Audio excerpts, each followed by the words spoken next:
the Apostle Paul mean when he wrote to the Galatians that there is neither Jew nor Greek? What does it mean for Christians in this day and age? That's what we're going to learn all about in today's video, Galatians 3:28, a breakdown and reflection. I post video essays on the diversity of religion and spirituality here at the channel, fittingly called A World of Spirituality.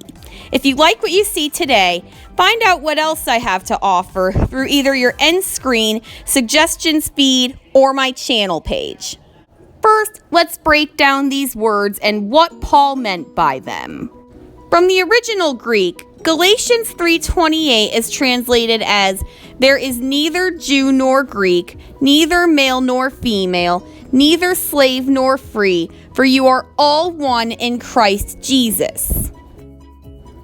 It's disputed to what extent the verse actually means to negate all differences between Jews and Greeks, women and men, and so forth.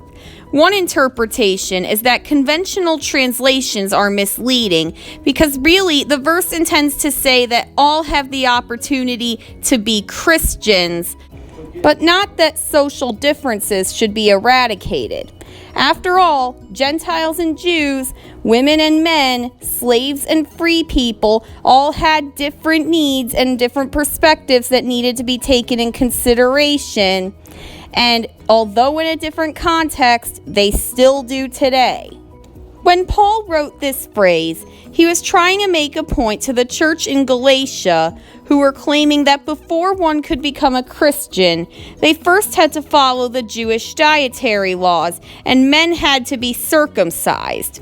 That women could not attend church, let alone lead in a church, because their monthly cycles made them too unclean. That slaves and servants were not worthy to become Christians. This angered Paul, who felt the Galatians were preaching a false gospel. Paul's words in Galatians 3:28 are essentially meant to dispute the Galatians' claims about who could and could not become a Christian. Now let's talk about this verse's connection to other biblical passages. The conventional interpretation is that this passage is part of a baptismal invocation. However, there are other minority views, one of which claims that in this verse, Paul was referring strictly to the circumcision controversy in early Christianity. New Testament scholar Bernard C. Ladigan argued that a pre-Pauline origin of this verse was unlikely because it has such a novel and unique character. So what does this verse have to do with gender equality? When one hears Paul's words that there is neither male nor female, the instinctive conclusion to come to is that Paul meant to preach total equality between men and women. This takes on the egalitarian approach, but complementarians dispute it. Specifically, they claim that Paul is merely teaching that men and women are one in Christ, not necessarily that they are equal in the home and in society. But that's not a very good argument when you consider this.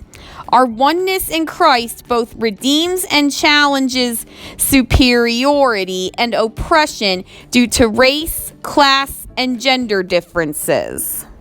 Clothed in Jesus, we are a new creation. Through the Spirit, we can and should experience a new life that ultimately subdues not only death, but also sin and prejudice. This was a radical idea that was really hard for the patriarchal culture of Galatia to wrap their heads around, but following Jesus and his teachings isn't meant to be easy. The physical and mental discomfort of it are meant to turn us into new people. All in all, you could say that Galatians 3:28 supports an egalitarian view of the genders, but it doesn't necessarily debunk the complementarian view that men and women have differently structured bodies and minds, with each serving the other. Just that this doesn't outright forbid men or women from doing anything or being any kind of leader, particularly in a church. So what is meant by there is neither slave nor free? Despite the Bible containing verses that seem to support slavery, and that Paul has even said that slaves should obey their masters, Christians played a pivotal role in the abolitionist movement in the 19th century and vehemently advocate against modern-day slavery. When you think about it, to say that there is neither slave nor free heavily implies equality between the two groups, and if slavery exists, the slaves are in no way equal. So saying that was a huge help in pushing the Christian abolitionist movement, if not an official slogan. Some pro-slavery Christians argued that the neither slave nor free part of Galatians 3:28 was only meant to say that slaves are just as able to attain salvation as non-slaves. Ironically, this didn't stop white religious leaders from barring black slaves from worshiping at their churches, forcing Christian slaves to form churches of their own. An especially dangerous misinterpretation of this verse claims that it is neutral to slavery. If there is neither slave nor free, there's nothing wrong with owning a slave. But that is not what that verse means at all. Horrific as it sounds, there's actually a slave Bible, or a shortened version of the Bible, designed to preach a pro-slavery version of Christianity to enslaved people in the British West Indies.